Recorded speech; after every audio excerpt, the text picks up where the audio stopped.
Hello दोस्तों, कैसे हैं आप सब। मैं हूं आपकी दोस्त स्टोरी टेलर विशाखा। तो दोस्तों, मैं फिर से आ गई हूं आप सब के लिए पंचतंत्र की कहानियां लेकर। तो चलिए दोस्तों, स्टार्ट करते हैं। स्टार्ट करने से पहले दोस्तों, मैंने पंचतंत्र कहानी एपिसोड 2 में संगठन में शक्ति में आप लोगों से एक क्वेश्चन किया था। मेरा क्वेश्चन था दोस्तों, बूढ़े आदमी ने लकड़ियों का बंडल अपने बेटों को क्यों दिया था। इसका आंसर दिया है राकेश विश्वास जी ने। बूढ़े आदमी ने लकड़ियों का बंडल अपने बेटों को एक साथ तोड़ने के लिए दिया था। और दोस्तों, मुझे एक और आंसर आया था, वो भी मुझे बहुत पसंद आया। उनके बेटों को एक साथ मिलकर रहने से होने वाले फायदे के बारे में बताने के लिए लकड़ियों का बंडल दिया था।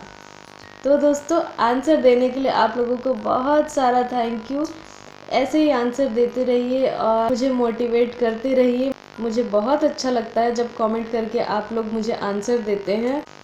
इसी तरीके से दोस्तों मुझे सपोर्ट करते रहे। तो चलिए दोस्तों, आज का पंचतंत्र एपिसोड 3 हम स्टार्ट करते हैं। तो दोस्तों, आज की कहानी का नाम है चालाक खटमल।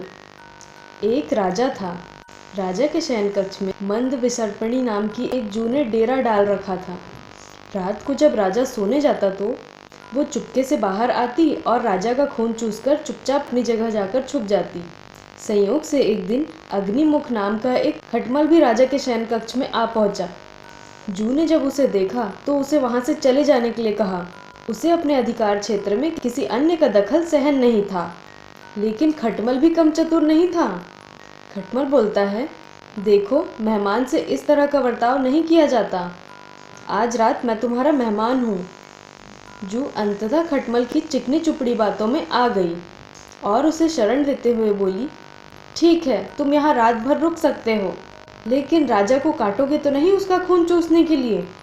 खटमल बोला, लेकिन मैं तो तुम्हारा मेहमान हूँ, मुझे कुछ तो दोगी खाने के लिए, और राजा के खून से बढ़िया और क्या भोजन हो सकता है।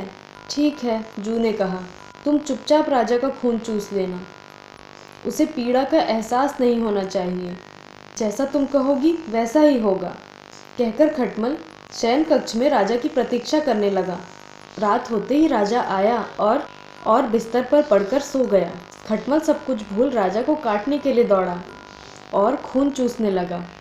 ऐसा स्वादिष्ट खून उसने पहली बार चखा था, इसलिए वो जोर जोर से काटकर खून चूसने लगा। इससे राजा के शरीर में तेज खुजली होने लगी और उसकी नींद टूट गई।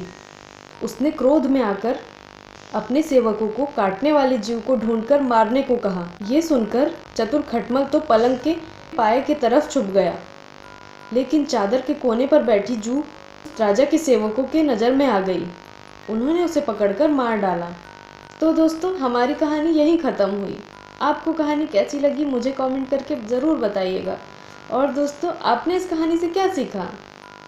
हमने इस कहानी से सीखा, जांच परख करने के बाद ही अनजानों पर भरोसा करना चाहिए, नहीं तो इससे मुसीबत हम पर ही आ सकती है। तो दोस्तों, आपको पंचतंत्र एपिसोड 3 कैसी लगी मुझे कमेंट करके ज़रूर बताइए। और अगर आपको पसंद आई तो वीडियो को लाइक ज़रूर कीजिए और चैनल को भी सब्सक्राइब कीजिए। तो दोस्तों, आज का क्वेश्चन है, खटमल को किसका खून स्वादिष्ट लगा था। इसका आंसर मुझे कमेंट करके ज़रूर बताइएगा। अब हम मिलेंगे नेक्स्ट वीडियो में दोस्तों, तब तक के लिए बाय बाय।